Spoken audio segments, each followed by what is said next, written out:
হ্যাঁ গাইস, এই ভিডিওতে আপনারা যে আমটা দেখতে পাচ্ছেন এটা একটা বড়াসারা আম।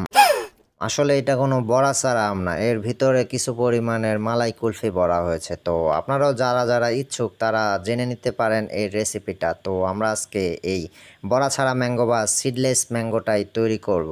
তো এর জন্য আমাদের প্রয়োজন একটা বড় সাইজের আম।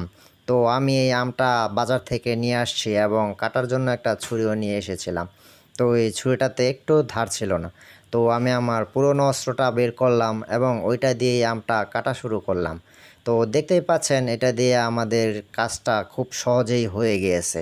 তো এই কাজটার পরে আমরা আমাদের ছোট ছুরিটাকে আমের ভিতরে ঢুকিয়ে দিলাম 12 এবং sleepless hours later. মোটামুটি 12 ঘন্টার মতো টাইম লেগেছে আমাদের আমের বড়াটা আলাদা করতে। আচ্ছা। আটি আলাদা করার পরে আমি নিয়ে নিলাম কিছু পরিমাণের মালাই আইসক্রিম। তো আপনারা চাইলে অন্য ফ্লেভারের আইসক্রিম নিতে পারেন। তো আমি মালাই আইসক্রিমটা নেওয়ার কারণ ছিল যে এটাতে আমরা যে কোনো ফ্লেভার অ্যাড করতে পারবো।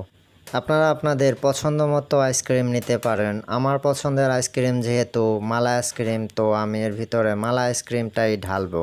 তো এর ভিতরে আমরা ঢেলে নিলাম ম্যাঙ্গোর পাল্প আর মালাই আইসক্রিমের মিক্সচার। তো এই মিক্সচারটা খুব ভালোভাবে ঢেলে এর ভেতরটা আমরা সিল করে দেব একটা সিলভার ফয়েল অথবা যে কোনো একটা পলিথিন বা আপনাদের ইচ্ছা মতো যে কোনো কিছু দিয়ে আপনারা এটা ঢেকে দিতে পারলেই চলবে। তো আমাদের ঢাকনা শেষ এবং এটাকে আমরা রেখে দেব সম্পূর্ণ রাতের জন্য ফ্রিজে। তো আমরা 1 মিনিট। তো আমরা তৈরি করে ফেলেছি আমাদের সেই বহুল প্রতীক্ষিত সেই ম্যাঙ্গো মালাই কুলফিটা। তো ঢাকনাটাও সরিয়ে নিলাম। তো আপনারা দেখতে পাচ্ছেন যে এখানে খুবই চমৎকারভাবে সেট হয়েছে আমাদের সেই আইসক্রিমটা, আর এটা খুবই ঠান্ডা। তো আমরা নিয়ে নিলাম আমাদের সেই বিখ্যাত এবং ঐতিহাসিক চাপাতি, যেটা দিয়ে আমরা আমটাকে ছোলানোর প্রসেসটা শুরু করে দিলাম। কিন্তু খুবই ঠান্ডা আর খুবই ঠান্ডা, তো অনেক সময় লাগলো। আমটা খোসা ছাড়ানোটা অনেক সময় সাপেক্ষ ব্যাপার ছিল। তো তারপরও আমরা মোটামুটি অর্ধেক পরিমাণ আমের খোসা ছাড়িয়ে নিয়েছি।